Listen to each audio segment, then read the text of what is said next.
我怎么会杀秀秀？我和她一起长大，还等着我攒够军饷去她家提亲，我怎么会杀她？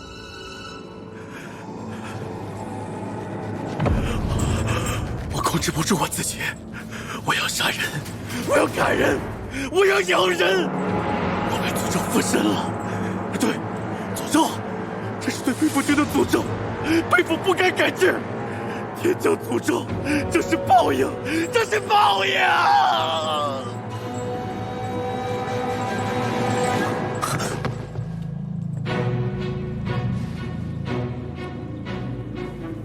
算上昨夜，已经发生9起兵士发狂伤人的案子，百姓都说，这诅咒是冲着北府改制来的。事出必有因，快把瑞生叫过来。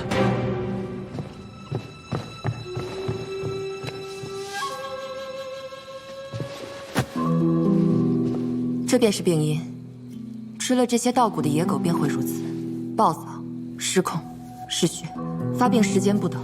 有的人刚吃下就会发病，有的需要3、5日后。是朝廷从瓜州拨来的军粮，颜色发深，但没有发霉，像是被水泡过。我曾在家瑜的一本记载开矿之法的书上见到过，有些人饮用了矿山里的水，便会昏迷、癫狂，若长期饮用，会极大的影响寿命。眼下情况虽不完全一样，但很相似。可是瓜州有矿吗？没有吧？没听说有啊。瓜州，崔氏，文熙皇后所在的崔氏，也是时候该去查查了。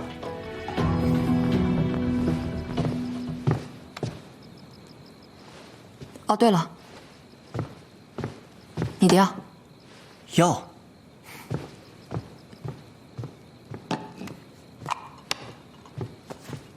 瑞生阿紫，北京一切可好？听说马上入冬了，记得加衣。我与师父最近改进炒钢之法，为阿紫重新打造了一副衣针，应当比阿紫常用的那副更细更韧。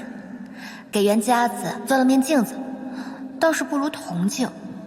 师父一心要造火棘离，我打算随他出健康巡矿。先去屠高山，再往西南走。听说那里匪患重，正好试试我的轻功。胡闹！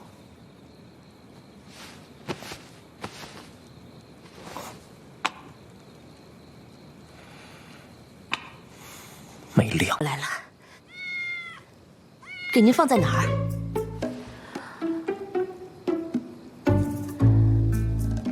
你们就随便放这儿就行。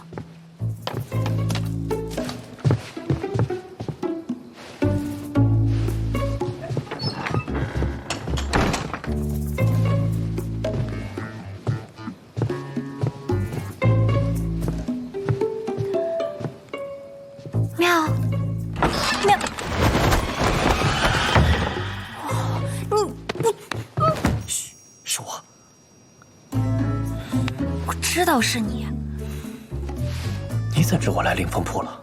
东宫使者阿大还会说话，除了你还能有谁？不过我没想到你这么快就来了。这里到北府怎么着也得6、7日吧？北府得了怪病，与瓜州有关。我来这里的第1日就碰到了南星，他说你让他来找我。哎，我运气真不错。都被抓到这儿了，你还运气不错呢？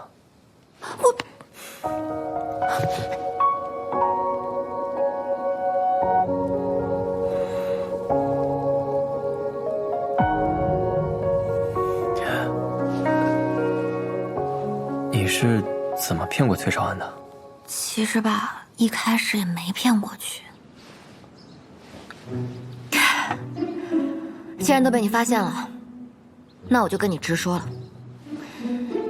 你可听说过昔年曹魏设立发丘中郎将，我等皆乃摸金校尉传人。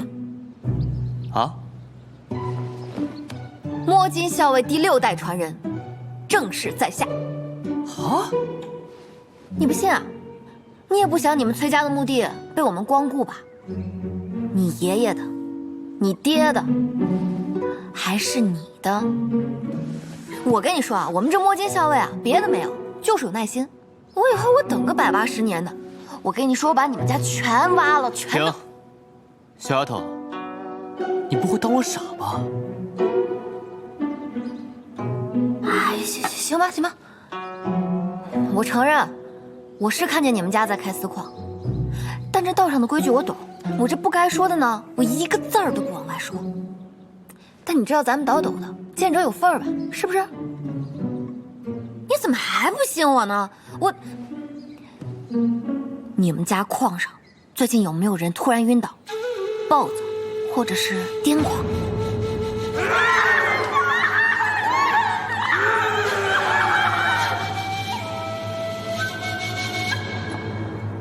你是如何知晓的？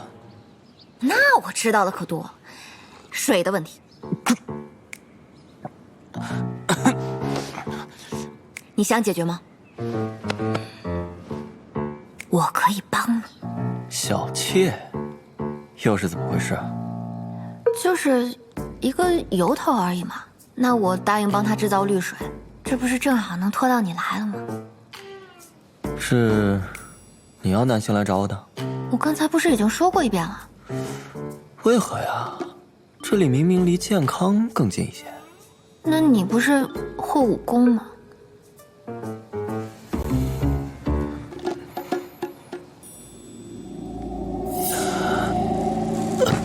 你怎么了，小五一？让过伞。小五一，你别闹了，你能中招，那我怎么一点事儿没有？你又不会武功，当然感觉不到了。果然，你们认识。你不会以为你给我掰扯那些，我真的相信了吧？我就是想看看，你到底要玩些什么花样。但你别说啊，你说的那个什么绿水，哎，我真挺心动的。这个我真没骗你，这个绿水我真的会等一下做。一个一个来，先这位，冒充东宫使者，身份肯定不一般。兄台，怎么称呼啊？小巫医。久仰大名。回来，连北府君都惊动了，那我凌风铺的秘密不就藏不住了吗？那就没办法了，只能杀人灭口。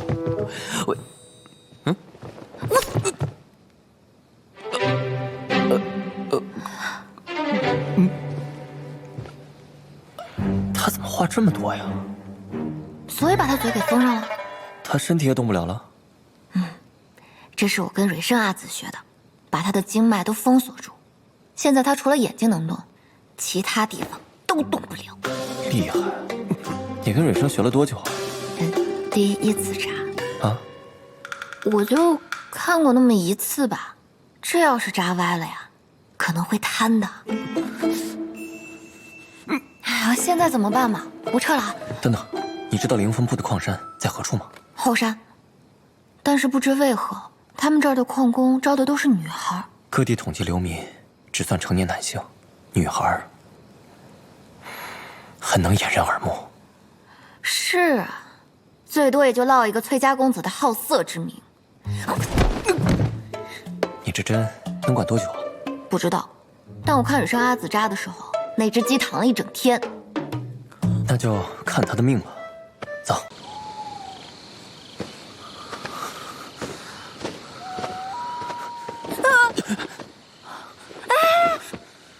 没事吧？到底谁扶谁啊？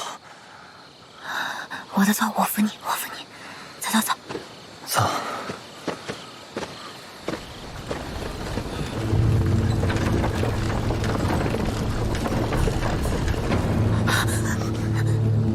别怕。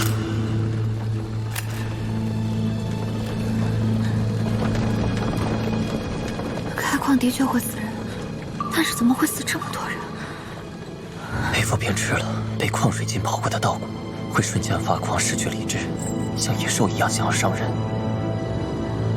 矿水的确会让人发狂，失去理智，但是伤人倒是头一次见。这矿并非普通铁矿。先出凌风铺再说。啊！我扶你，走。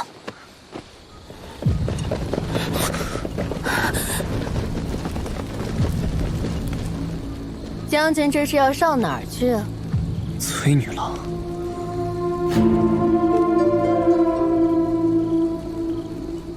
原来她就是阿茂未来的妻子。飞一下，快！我准备好了。药劲儿没过呢，飞不了啊！啊！二位，跟我回去聊聊。久仰大名，把剑放下。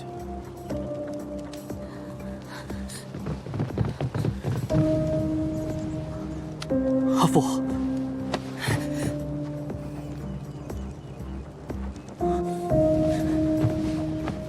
阿父，阿紫与我婚约不日便完婚，如今萧无义和郡主都在我们手中，并没有什么大碍。还请阿父放过阿紫。阿父，您还要继续利用我，来威胁少安行恶吗？阿紫，还要继续再用少安胁迫我为家族掩盖真相吗？从小到大，您每每挑拨我与少安相争，您夸奖我时，总会将少安训斥得一无是处。少时我不懂，不过是为了讨好您，才会与我的阿弟针锋相对。您要的根本就不是儿女，不过是两个任你摆布的棋子罢了。我宁死也不会再受你摆布了。你以为云昭郡主是什么良善之人？你以为他是为了揭发崔氏而留下来？你以为他引来萧无一是为了帮助你揭开崔家的丑恶？他是为我手中却骨令。我不管他是为了什么，我只要他能毁掉这里的一切就够了。阿紫，你怎么能这么跟父亲说话呢？跪下，给父亲道歉！少安，咱们家真正疯了的人，是我们的好父亲。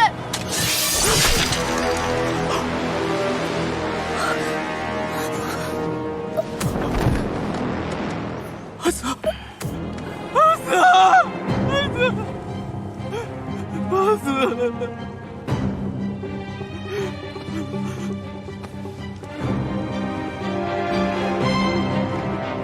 云昭郡主，你的女儿和救兵都落在我的手中，还不交出却骨令吗？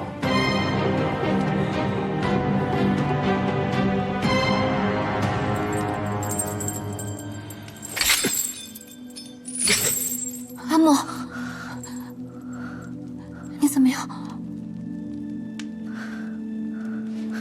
崔俊，你好大的胆子，竟敢篡改我的信！我是借家书通知萧无一，但我在信上做了手脚，万万到不了家瑜那里，是你故意设计。因家瑜来此，是我。我也要知道郡主图谋却骨令和矿藏是为了谁吧？阿母，这是什么意思？郡主果真是位好母亲，这一切都是为了你的女儿改制北伐。其实真正需要矿藏的是萧世子，可是女儿又在人家手中，做母亲的怎能不低头啊？于是你是为了萧世子来到瓜州，寻找却骨令。却骨令果真在你手上，这个矿山就是你根据却骨令的指引找到的。我的确是破解了，所以就更不可能放你们走。崔俊，就算你们把我们都杀了灭口，崔家和却骨令的事情也瞒不住。萧世子，你为老夫操心，眼下不如操心操心自己吧。你安插的暗卫已经暴露，没有人会来救你了。郡主，我只给你2日时间，若还不肯交出却骨令，你的女儿就死定了。我所做的一切，从来都不是为了与郡主做交易。谢佳雨，难道你一丝一毫都没有感受到吗？难道不是吗，萧无疑？你从头到尾都在利用我。你一开始不知道我是谁时，就利用我平息长沙王之乱；等你知道我是谁了，就利用我的自由，用我的性命来逼迫我阿母交出却骨令，让我阿母身陷险境。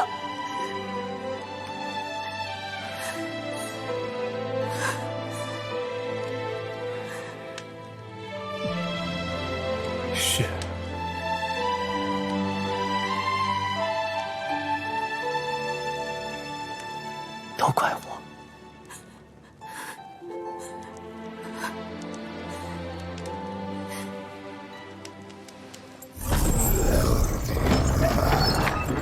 这是什么声音啊？不是人的声音。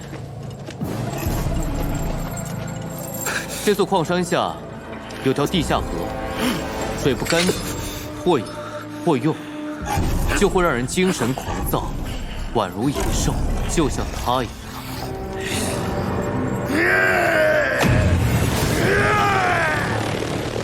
你可知我阿父用多少条人命，才喂出这么一只怪物吗？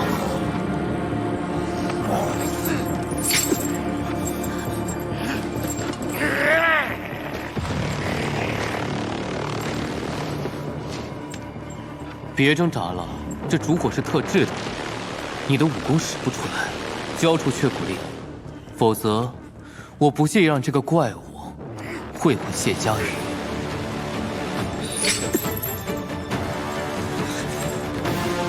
好，把他给我放开！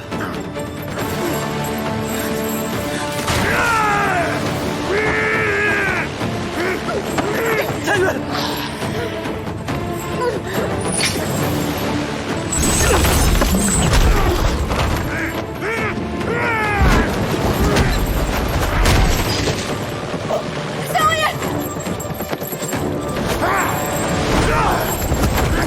在这看着。他如今没什么内力，给他半炷香如何？他不需要半炷香。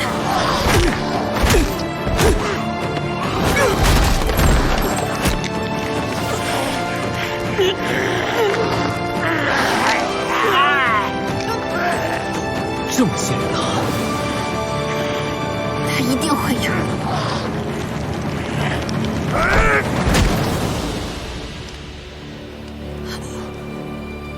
小薇，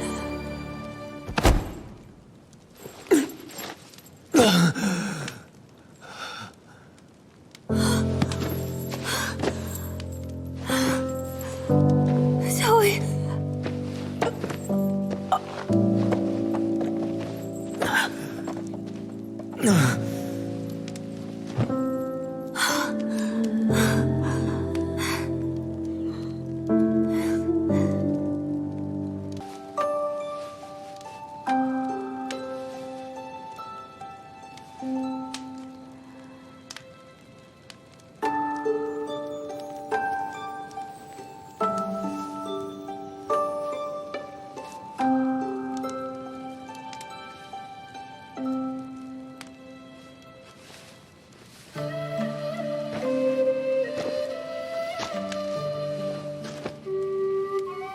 你方才故意激将我，就是想让我替你杀了他吧？我早看那个畜生不爽了。你对你爹的所作所为不满，但你又不敢反抗，所以只能拿我和萧无一做法子。我爹为了血骨令，什么都能干得出来。我总要看看你们到底有什么决心和能力，敢跟我爹对着干吧？萧无一，你的人什么时候到？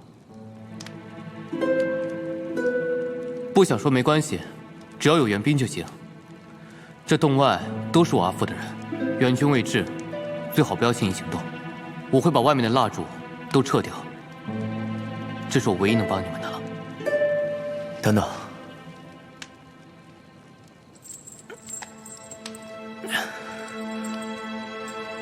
这是你阿紫生前托我转交给你的。若明日此举不成，我必遭杀身之祸，请将此信交予我阿弟。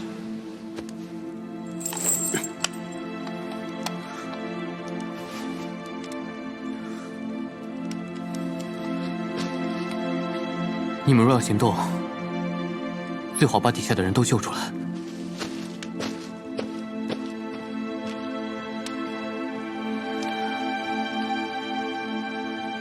你的援兵什么时候到？青龙偃月会给信儿的。放心吧，一定会先保证郡主和袁小六的安全。那先休息吧，养精蓄锐。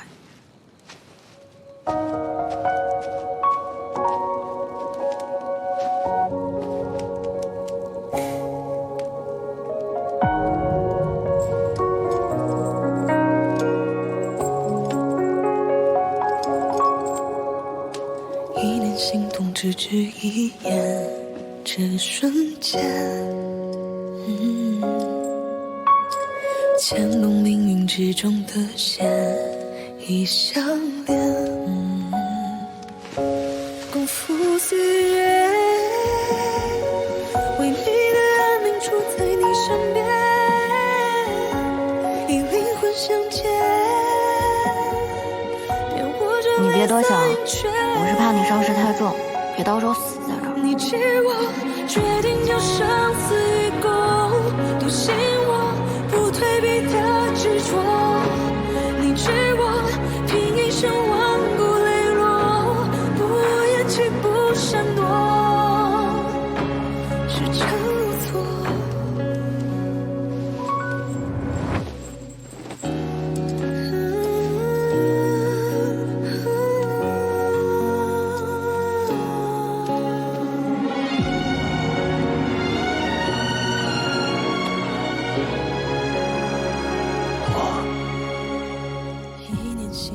我不是为了郡主给我的却骨令才对你好的，我和郡主一样，都希望你自由快乐的活着。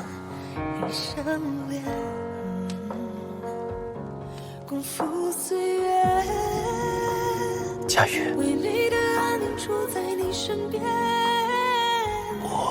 小无一，你确定你能把那些人都救出来吗？我能。说大话！你信我，我就能。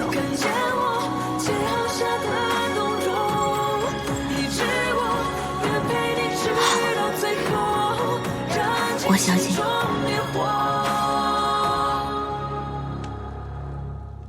是诚如错。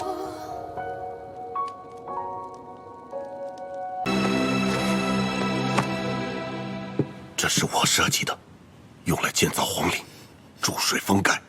你告诉我，你到底想要干什么？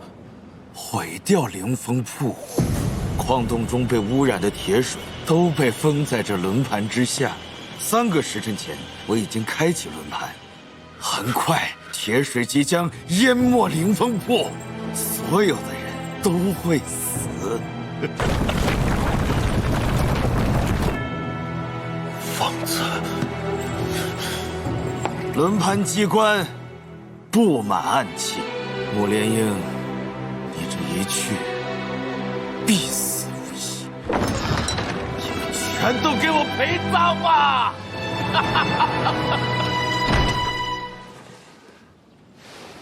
这是我阿母刚熬好的蜜水，也给你带了一碗，快趁热喝了吧。该不会给我下毒了吧？下了。什么曼陀罗啊、乌头啊、千机药，我都说了下毒了，你还喝？想被你毒死呀？甜吗？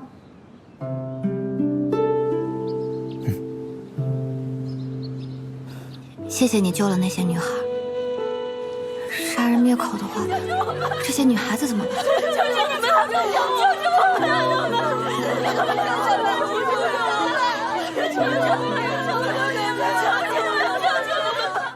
也谢谢你救了我阿母。你身上的伤还疼吗？行军打仗受点伤很正常，这点伤算不了什么。我总觉得哪里不太对劲。可是因为崔俊，我阿母她当年在上京听文熙皇后说，她哥哥本是个胸怀大义之人，如今却变得面目全非。你是不是觉得他不会这般轻易束手就擒？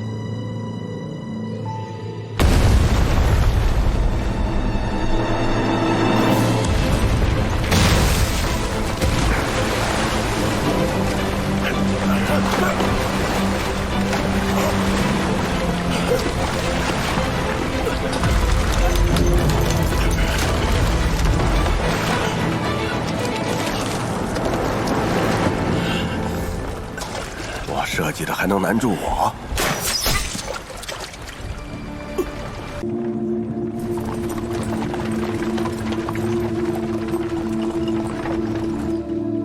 我觉得女郎这么急着化火急离，并不全是为了袁师傅。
郡主！阿母，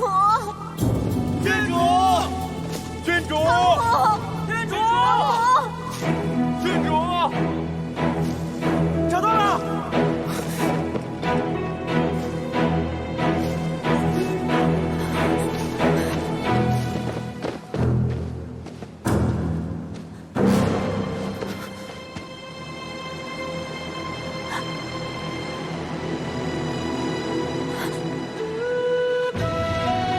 如今关心则乱，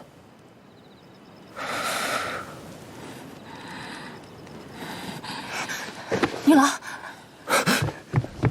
你怎么了？女郎，佳玉，这么疼，快去叫雨生！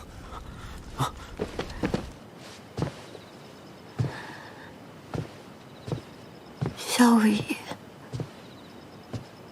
我阿母出事前，你有没有见过他，或者有没有听他提起什么人想要害他？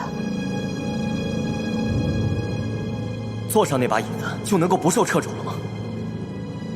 世家掌兵，无论是谁坐到那个位置，都必受掣肘，所以我才会建立北府，建立一支不属于世家的军队。没有。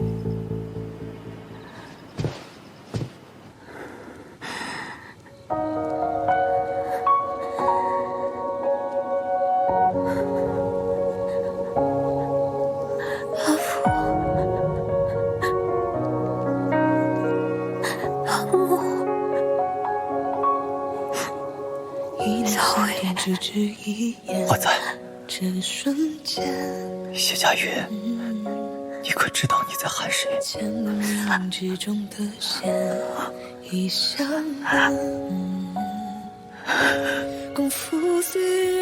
玉，别怕。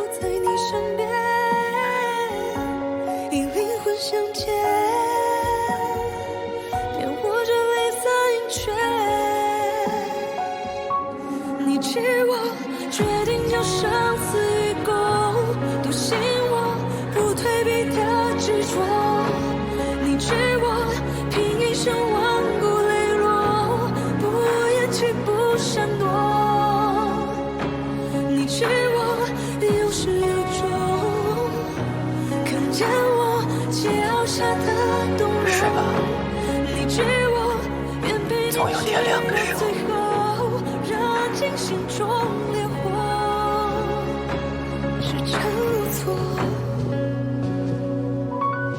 嘉鱼矿水的毒尚未减轻，也没来得及好好休养，又有郡主之事刺激，急火攻心才会如此。要继续清除余毒。需要什么药材？我让青龙去买。普通的我都有，但缺一味稀有的熊胆。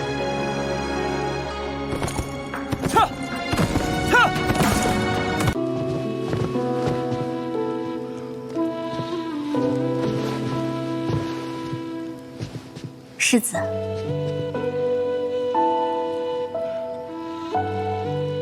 他没事吧？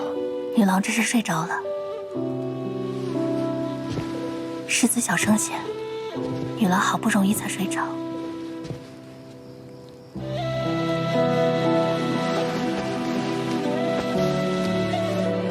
女郎熬了好几日，世子妃和蕊夫人担心女郎大病初愈，身子熬不住。刚才世子妃端了碗安神汤来，骗女郎说是参汤喝下了，眼下终于是睡着了。在这里睡怎么能行？我抱她回去休息。回哪儿去啊？女郎，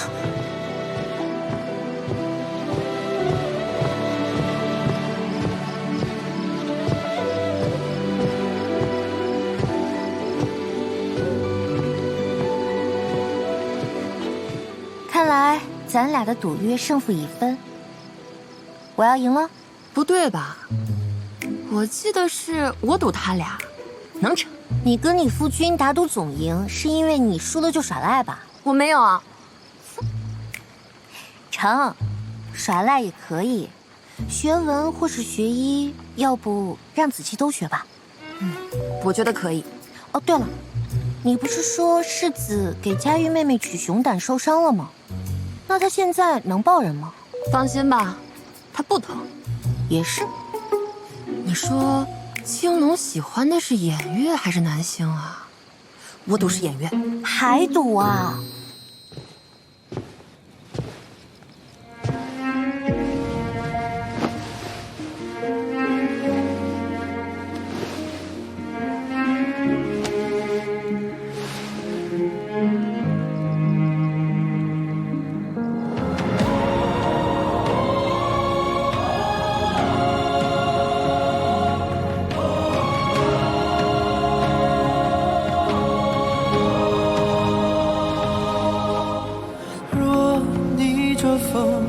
代价为何？沉溺着我不负承诺，将信念的痕迹重合。这一程有多长，我只愿与你同往，哪怕生死之间走一趟，不能忘。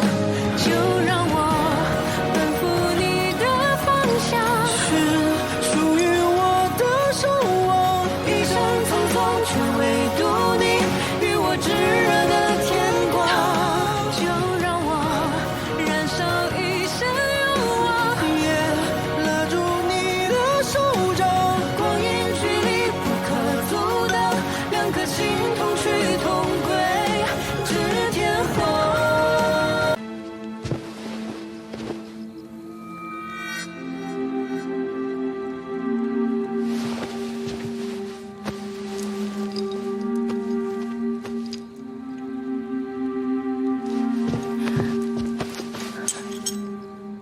这枚缺骨令和我阿母的不一样。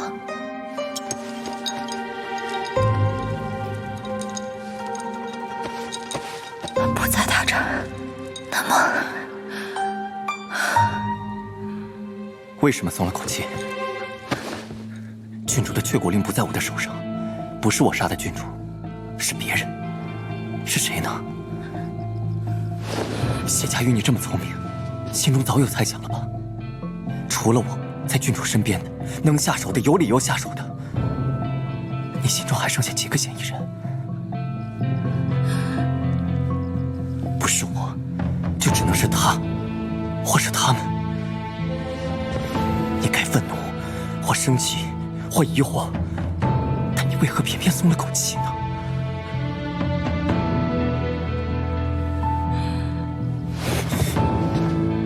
你不希望是我，是不是？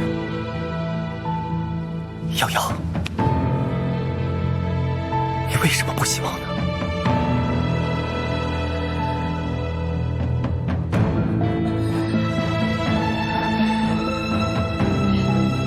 小无意，你还没有完全洗清嫌疑。你既然早知我目的，完全可以把我阿母的缺骨令藏在别的地方。你若怀疑是我，可随时取我性命。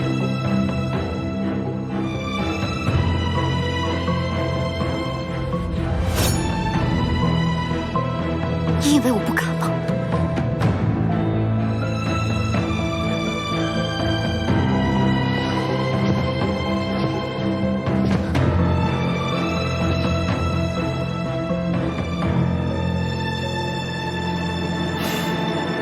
若我想此刻向你告白，你会不会觉得我是个疯子？你就是个疯子。谢家玉，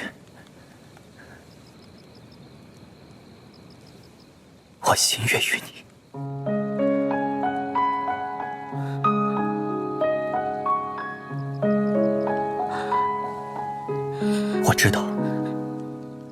我知道郡主于你而言的意义，我不会伤害我心上人的母亲，绝不会。情深几许无息，夜里是未解，凭此生不可作别。如梦啊，一刻入心间。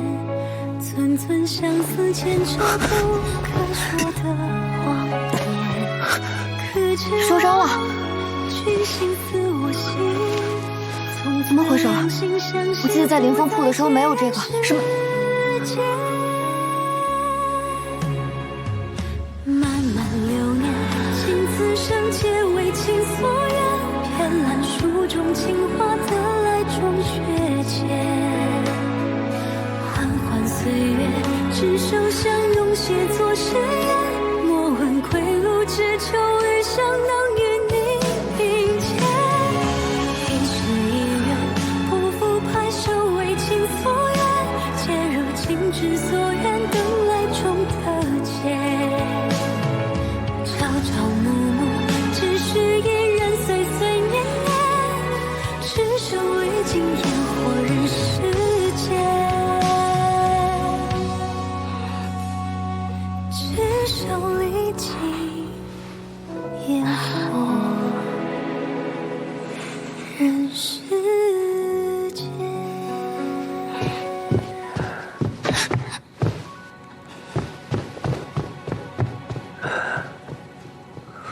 诺，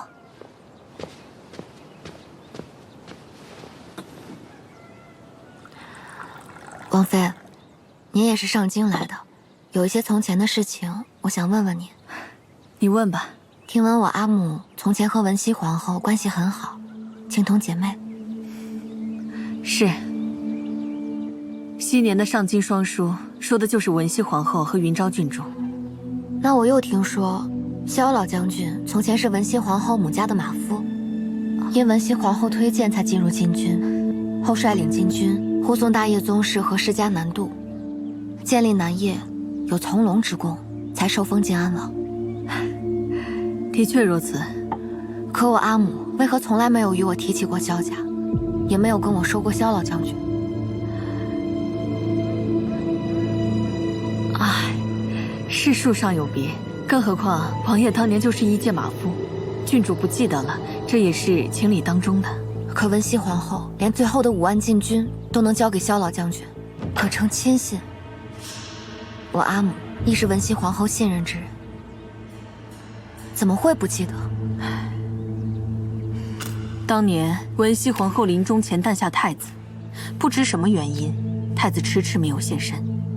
当时朝廷分为2派，一派人坚持等到太子回朝扶立正统，譬如你的阿母；另一派是各个世家，他们主张从各个宗室选一个年龄相仿的王爷先行扶立。2派僵持不下，唯有手握禁军的王爷有此决定权。王爷选择了世家，扶持了瑞帝，也就是当今陛下的父皇。是。至此以后，郡主和萧氏家族再无往来。那王爷没有缺骨令吗？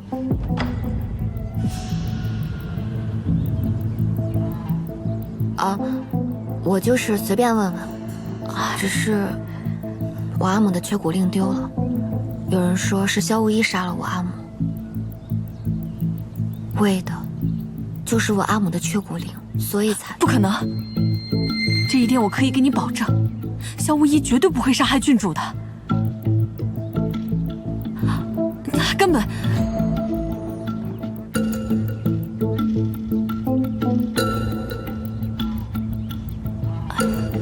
请你相信我，无一绝对不会杀害郡主的。你要相信无一，你不要被别人挑唆了。知道了，王妃。您说了，我就信。我信萧无一。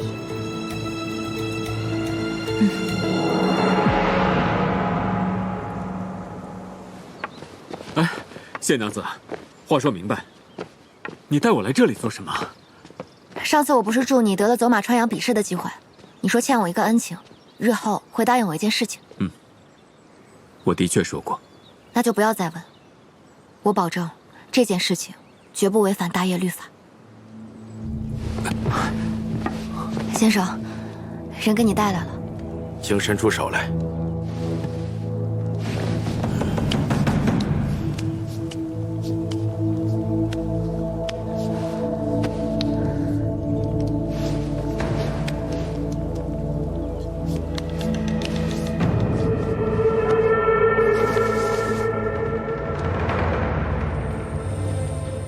不是。刘基先生，这到底是在做什么？什么不是？无一，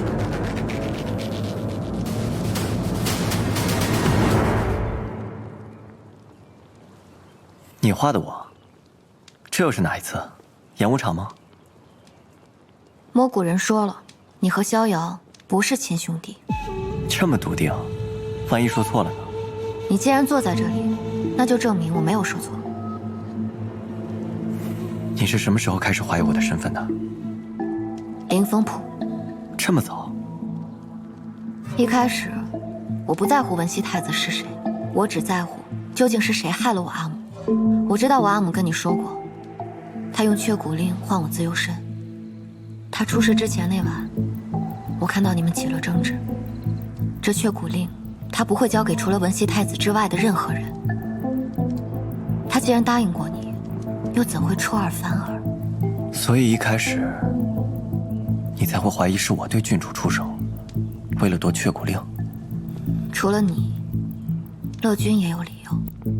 那日，我听见郡主在跟人争吵，她说她知道文熙太子的下落，她要将缺骨令交给文熙太子。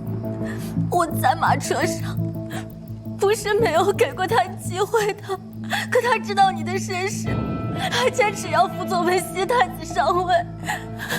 他如果听见我阿母想要扶持文熙太子上位，那就会对阿茂的地位产生威胁，所以他也有理由夺令。一旦文熙太子带着缺骨令回到健康，哥哥你将如何自处？为了这东宫之位，你连夭夭都放弃了，我不能留下这个隐患。缺了郡主的这块缺骨令，就算文熙太子来了，也算破了阵言。和他争执的人是谁？我没看清楚，但我猜是萧无意。萧无意他很想要缺骨令，缺郡内妹就一直握在他手上。哥哥，依妹妹看，在萧无意心中，你就是他推行北府改制，留在中书的一枚棋子。他现在既然敢对夭夭动情，那对哥哥你又还留有几分情谊呢？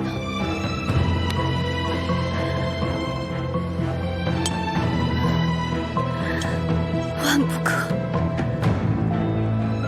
再信萧无意。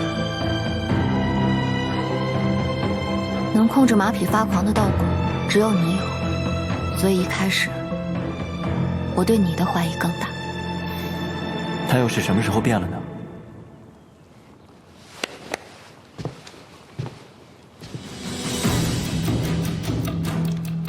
大婚那日，死的是我孪生兄长，我兄弟二人都是郡主供养的安慰。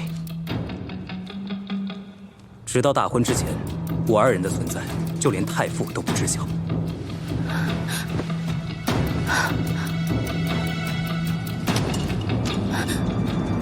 你不是死了吗？阿母去凌风铺之前，令他外出办差，但等他回来的时候，阿母已经出事了。那日入城，我留下来，就是为了告诉李茂，我已经找到证人了。乐君如今重伤危险，他若是醒来后，你让他帮我仔细想一想，还有没有什么人证线索。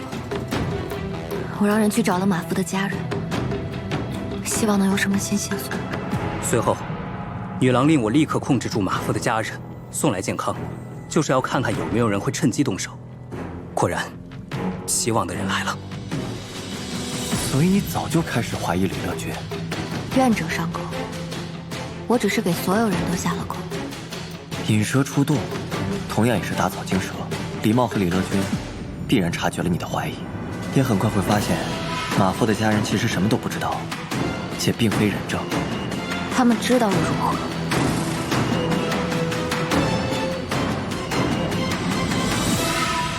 好啊，那聊聊我吧，我到底是什么时候露出了马脚？崔俊结识我阿母的时候，文熙太子早死了。他没有死。崔俊被人劫走了，劫走他的人还在墙上落款说，奉的是文熙太子之命。不可能，过分笃定，确实不妥。怀疑一旦产生，就无法停止。喜月楼一直在说雀谷令和文熙太子的话本子。这文熙太子要真活着，该多大年纪啊？24年前，那就是24岁了。老王妃对你矛盾的态度，无一也是我的儿子。那您为何不肯看看萧无一？萧无一绝对不会杀害郡主的。还有我阿母在崔家时，对你无端的信任。契约无一，与子同袍，他的确给自己取了个很好的名字。还有，他对文熙太子的评价。阿母说文熙太子是一个将天下看得比自身重的人，他为了这天下不惜己身，能担得起这句话的人，全天下没有几个。而这样的疯子，我恰好认识一个。谢家云，原来你对我的评价这么高啊！萧无意，你该以真面目示人了。是，我的确是文熙太子。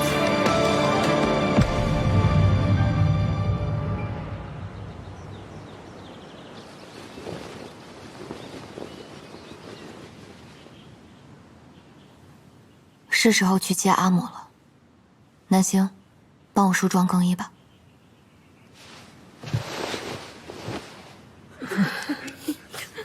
这些年，谢氏成了郡主多少恩情。我的善济堂也是靠郡主多年的资助才能开得下去。这些佛经是善济堂这几日妇孺们亲自抄写，一起献给郡主。谢教，平宁县主到。见过县主。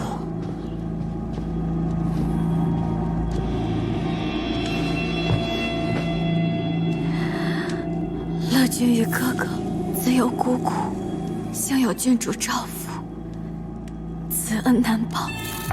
乐君已请旨前来为郡主复灵。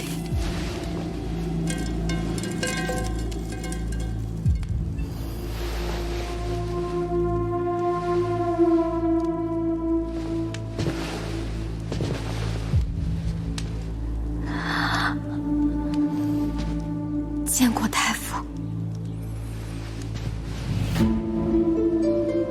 县主有伤在身，实在是有心了。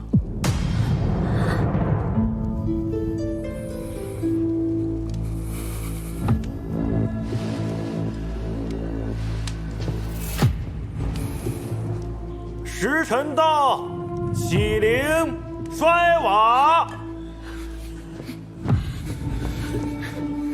慢着！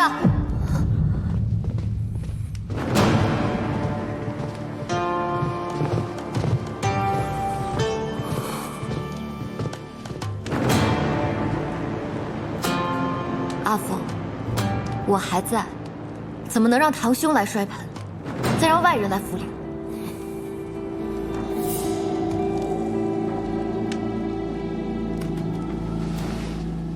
乐君与我阿母一同摔下悬崖，竟好得如此之快，可见福泽深厚啊！瑶瑶，对不起，是我没拉住郡主。当日我动作若是快些就好了。瑶瑶，你怎么才来呀？这都过了头七了，这几日也不见你跪灵。是我不让他来的，我上次应该说得很清楚，不许你踏进谢府半步。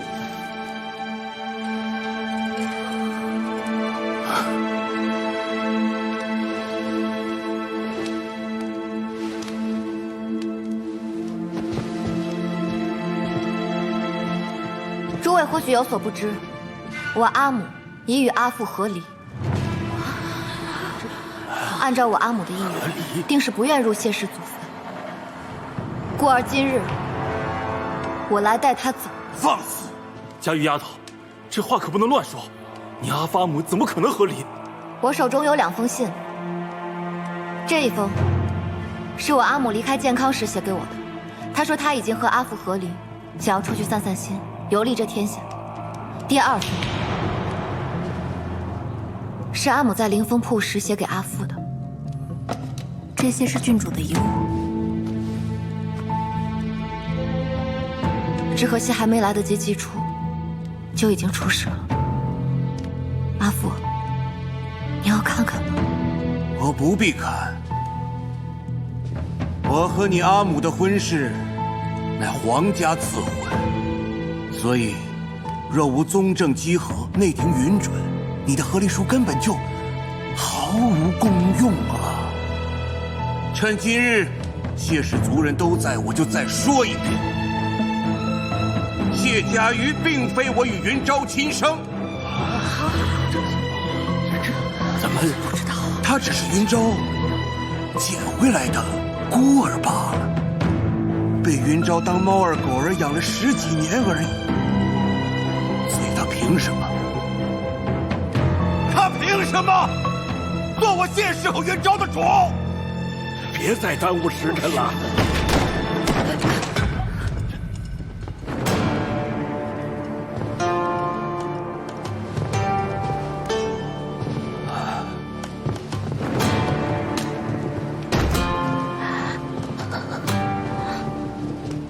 晋安王府是养了一群土匪吗？跑到我谢氏的灵堂上来抢光果，这还有王法吗？太傅，今日谢家瑜的话，便如军令。荷叶，之前说要送给你的呀，这是比精铁更加坚韧的乌金，100年不锈不蚀，比鹰王的那把龙雀要厉害100倍。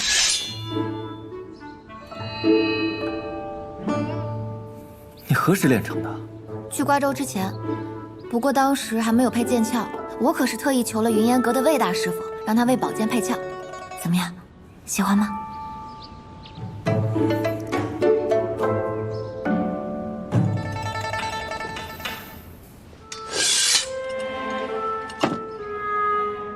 想必没那么容易送我吧？曲水河畔有一山，为凤鸣山。此地视野开阔，天气好时能见到连绵起伏的山脉。那山脉背后，便是我阿母从前的封地云昭郡。只可惜后来已经归了北秦了。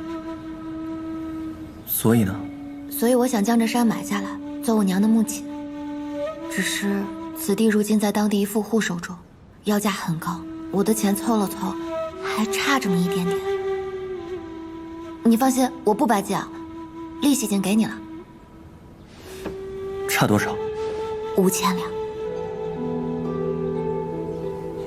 不会吧？堂堂晋安王世子统领北府，居然连区区5000两都拿不出来？我父王在京郊有一处小山林，风水不比凤鸣山差，我愿赠与郡主。不想借便不想借，扯那么多谎干什么？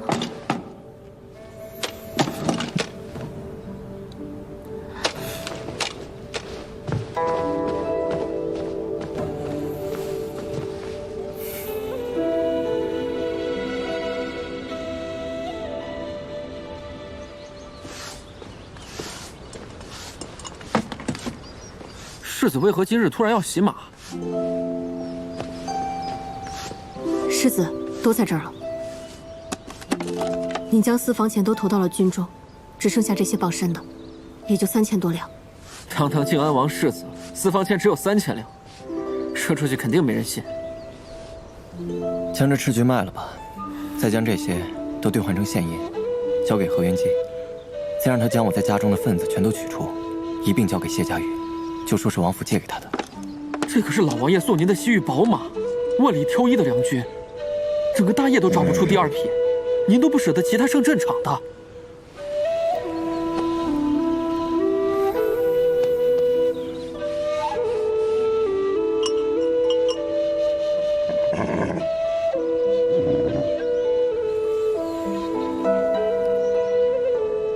卖了吧。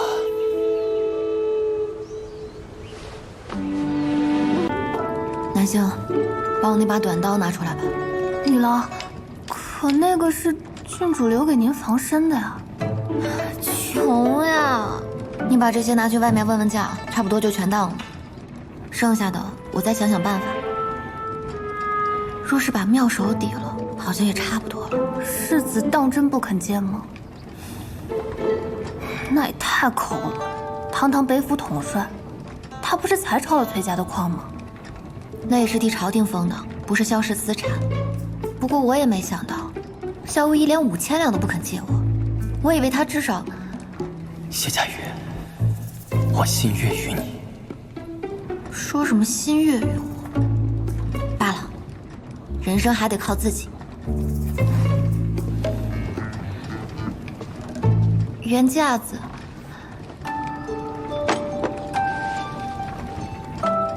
王府借你的，你尽管挑中意的地方安置郡主。世子这些年南征北战，自己用钱的地方虽然不多，但是北府开销巨大，他那些俸禄都投到军中去了。晋安王府的用度都是我和王妃在指引着，实在指望不上世子和王爷。我掌管着晋安王府的账目，世子确实囊中羞涩，可向妹妹坦诚。那这些银子是？世子有一匹汗血宝马，听说是他第一次打了胜仗时王爷送的。那马血统纯正，价值连城。前几日我看着青龙把它牵出去给卖了，还有些田契铺子，加在一起就攒了这么多。世子连我一并瞒着，只让我把钱送过来。你知道近1年府里挂在世子名下最大的2笔开支是什么吗？什么？第一笔是你与世子的婚礼，一场注定被毁掉的假婚礼。那假戏总得做得逼真才能让人信吧。第2笔是你入府之后重修着藏风炉，这里原本只是一个安置杂物的空屋，废弃多年了。你没发现啊？外面那炉子也是重修的吗？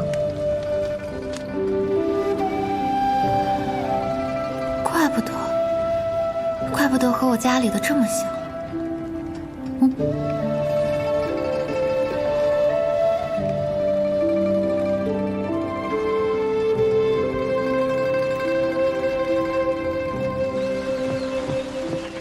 萧无一，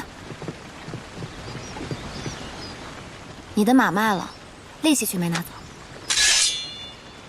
这个青龙，可我想要的不是这个。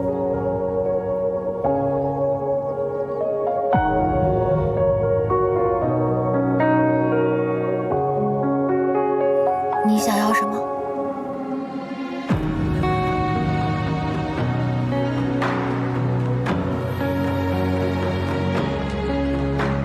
不告诉你，我不想让你觉得这是个交易。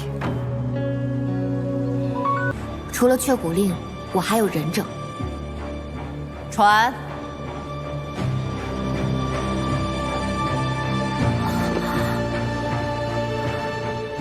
马夫妻子杨氏带到。他们本来什么都没有看见，不是人证，但他们被你接回去之后，反而就成了人证。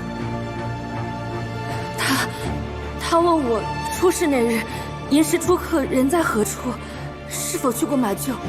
得知我还未起身，便没问别的了。那就是你潜入马厩下毒的事情了。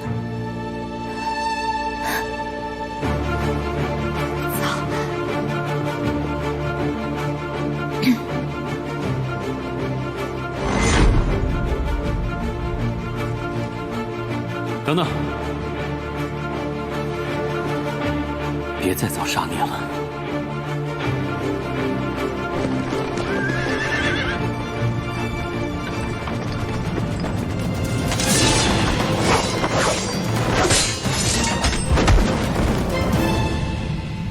就该斩草除根。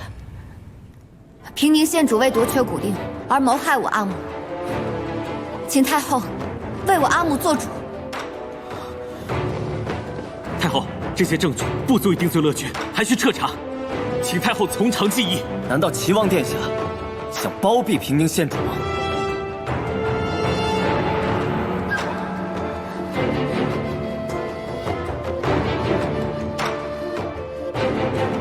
平宁县主若实在觉得委屈，不妨彻查东宫，以证清白。太后，太后，我认字，我认字，是我为了得到郡主的雀骨令，害死了他。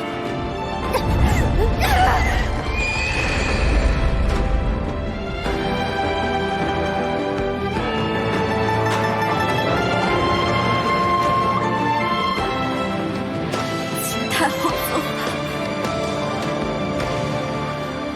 和田，来人！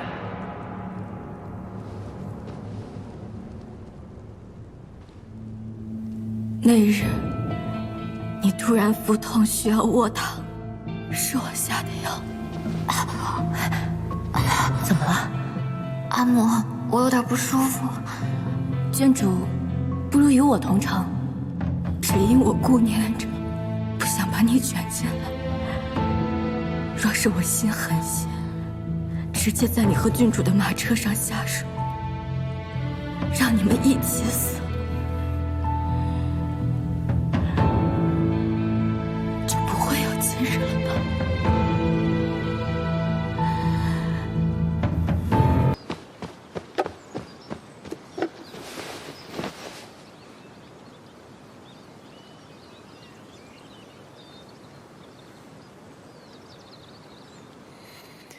你的乌金剑我收下了，但其实我还有更想要的。你想要什么？你的勇气。勇气？善良心软，并不是你的错。不要因为曾经被背叛，就彻底失去相信别人的勇气。你还有新的朋友，也会有新的家。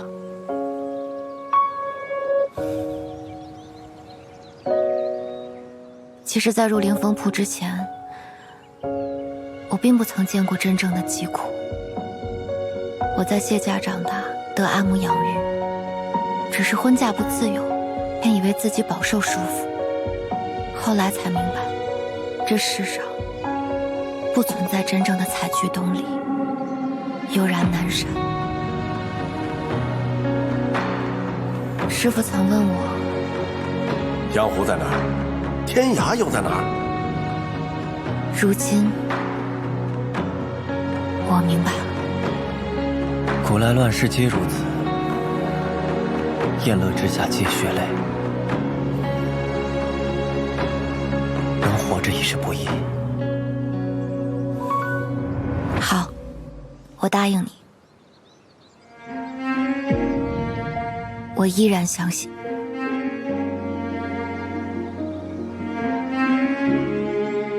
我也答应你，会帮你破解雀骨令的秘密，找出雀骨令和矿藏之间的关联。我也会帮你造出火击力。你知道你的承诺意味着什么吗？善良不是错误，但没有力量的善良，不比软弱好多少。于一人如此，于一国也是如此。大业需要北府，否则和平就是空谈；而北府也需要火麒麟来震慑外敌，亦或是世家。哪怕它可能会带来无法控制的能量。既然言语苍白，那我们就用力量震慑。萧无言，让我做你最坚强的后盾。我与你同路。拉住你的手掌，光阴距离不可阻挡，两颗心同去同归，至天荒。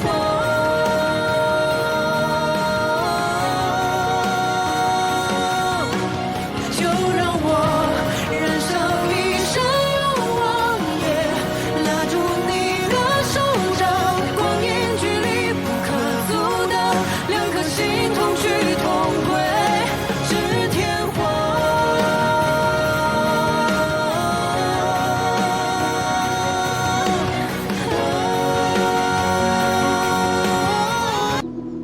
萧世子，太后这是生气了。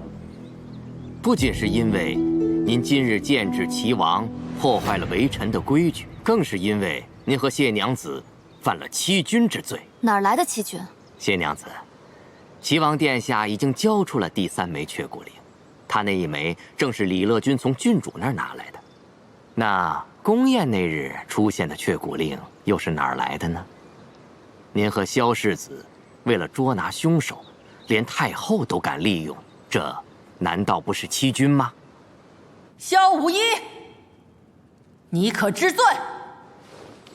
禀太后，那日的却骨令的确是文熙皇后授予臣父，再传给臣。为揪出凶手，臣利用太后，臣认罪。但谢家与魏母心切，并无恶意，所成冤情也非诬告，还请太后开恩，臣愿替谢氏一并领罪。好一个情深意重，那吾就顺了你的意。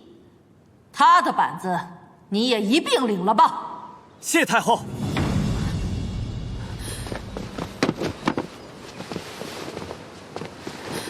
不行，我也要认罪，咱俩一人一半，你一个人挨打算怎么回事？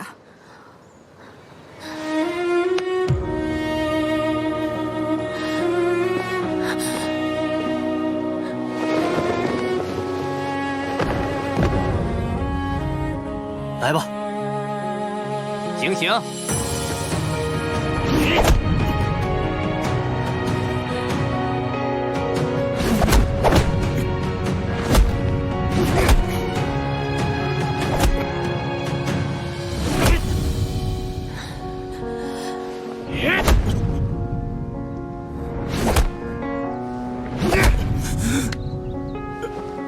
萧无一，谢娘子，你要是阻拦，就不只是欺君，还有抗旨。继续。萧无一，不要！不要！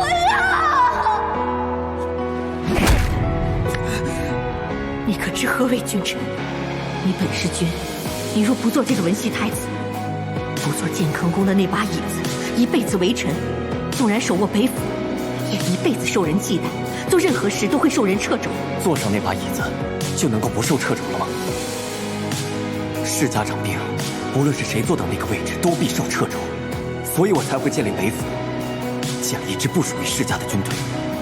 我要源源不断的寒门都有施展立足的空间，即便是世家永远无法被真的遏制，我也要为大义的朝局引入活水。我要做的事情有很多，但我所剩的时间不多了。什么意思？九章园，我受了伤，与寿数有损，老天没能给我更多的时间。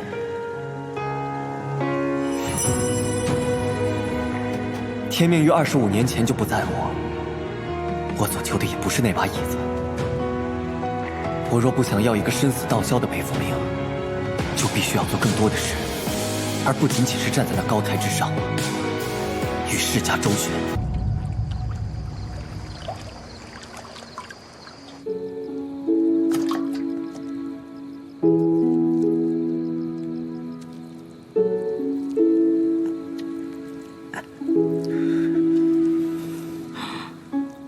你日后行事能不能稍微顾及一些自己？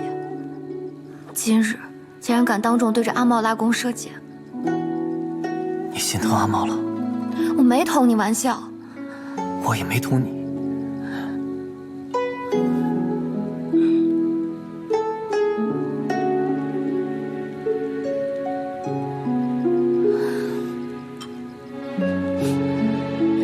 从前，我听说过许多你的传言，因为这些传言，我在入府之初十分惧怕你，怀疑你。若非后来我们一起经历过那么多事，我也不会重新认识你，也不会心悦于你。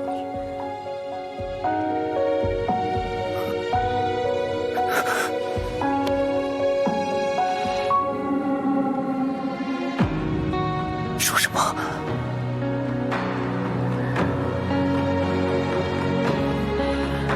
我说，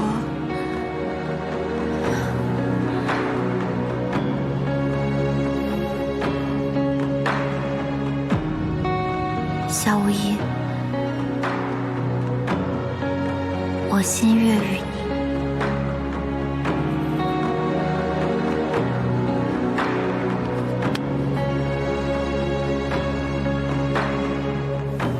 若只是同路人，路行岔口，还是要分离。夏无疑，我不仅想与你同路，我更想与你同轨。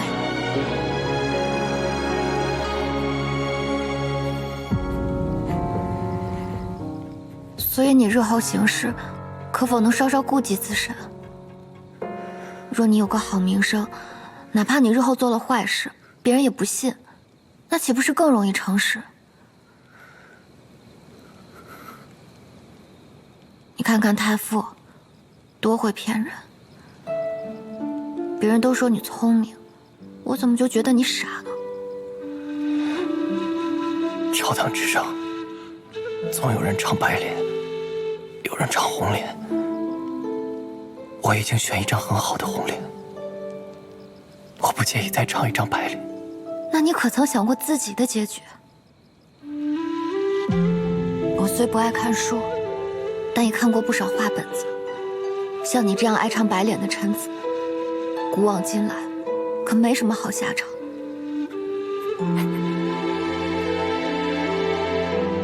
是，所以我不敢奢望留你在我身边。若我非要留下来了，你能不能顾及些自己？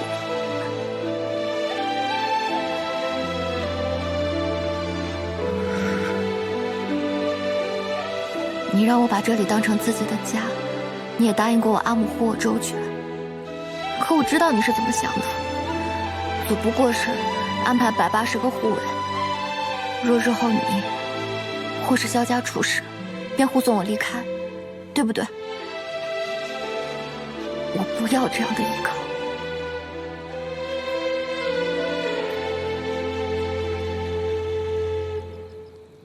那你想要什么？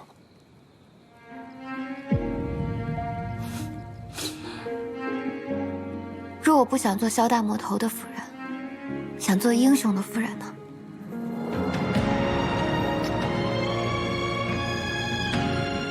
我要你长命百岁，现世安稳，清白传家，名满天下。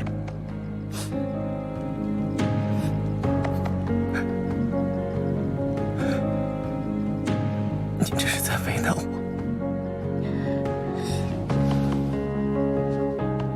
没错，我偏要为难你。你听不听？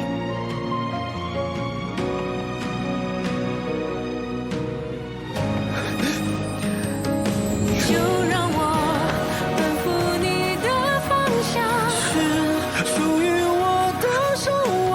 一生匆匆，却唯独你与我炙热的天光。就让我燃烧一生愿望，也拉住你的手掌。光阴距离不可阻挡，两颗心同去同归，至天光。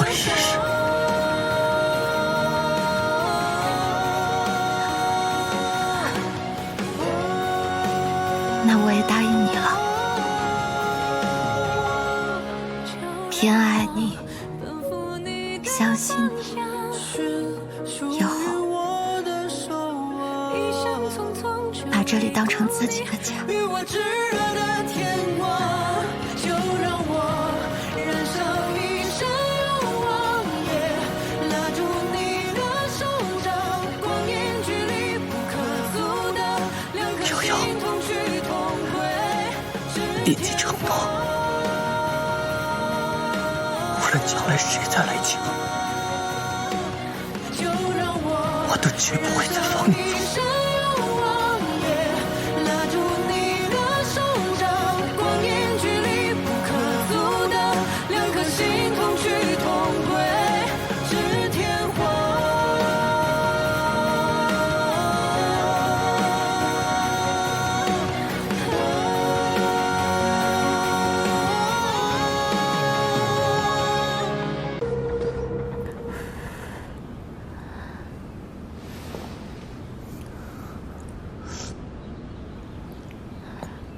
苦吗？我有梨花糖。我喜欢吃酸的。那你今日先喝完，改日我给你做山楂糕。真的？嗯。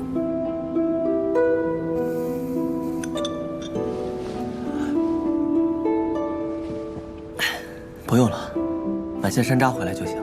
山楂糕做起来太麻烦，剁起来手疼。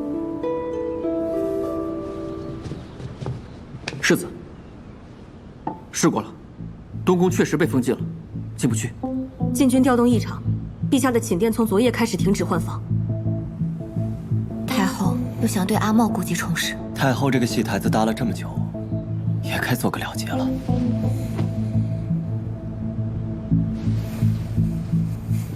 去，把我的朝服拿过来。朝服内要不要穿铠甲？对付太后，无需铠甲。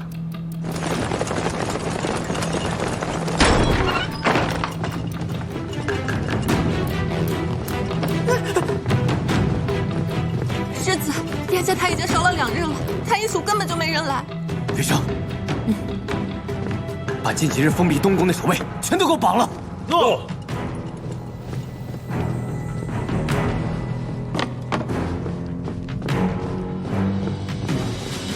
公公，出什么事了？这么慌张？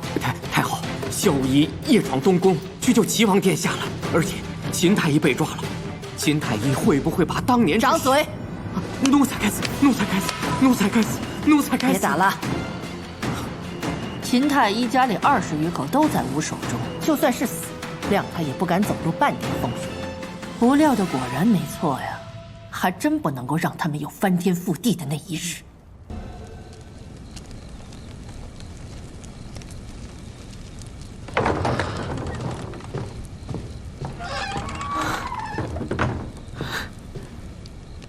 我赢了。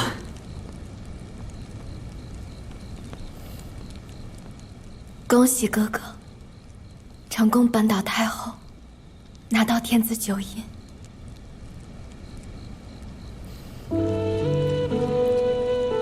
萧无一做不到的事情，我哥哥做到了。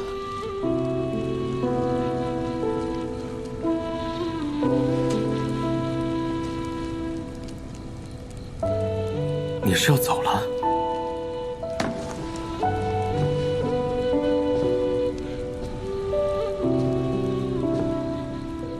世间再无李乐君，哥哥。我不会成为你的污点的。你不是我的污点。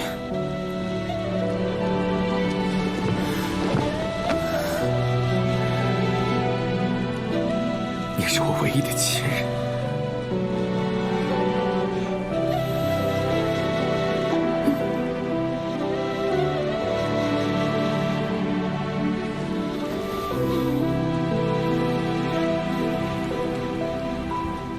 殿下凭什么认为我会帮你？若孤江崔俊就在宫中的消息告诉了萧世子，公公以为事态会如何呢？你们要真藏不住人，到头来不还是公公的罪过吗？便是折了老奴，太后也不会有丝毫的损失。我惹你做甚？您要我做什么？放了崔俊，挟持谢家瑜，让他射杀我。也对。李乐君一事让您和静安王府离心，若是太后真对您起了杀心，便不可能轻易收手。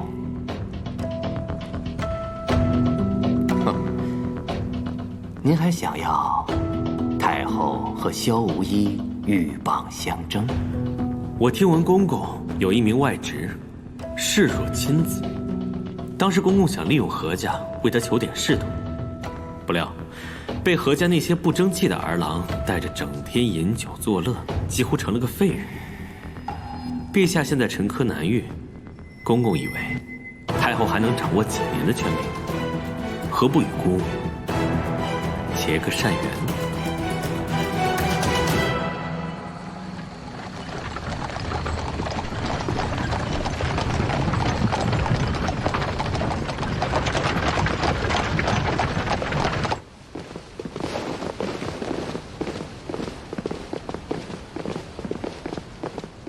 无疑，感谢今日帮忙。若不是你带秦太医来，太后可能就得逞了。谢家玉已经去追李乐君了。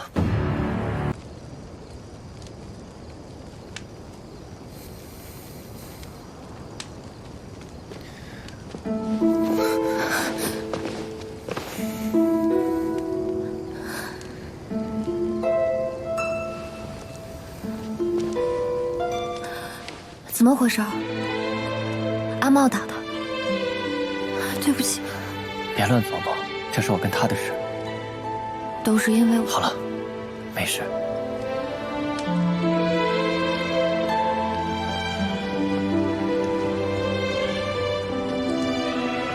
萧无意，虽然我说过我不想做魔头的夫人，想做英雄的夫人，但其实口诛笔伐，声名狼藉，我也是不怕的。你怎么不问问我有没有对乐君动手？还好吗？他说他要去北秦做暗探，潜伏在鹰王身边，我射了一箭。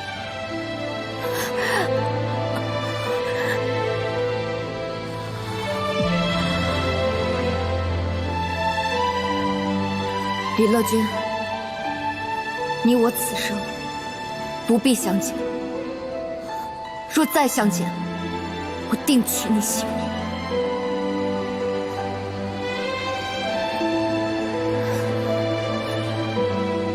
带他去北秦。No。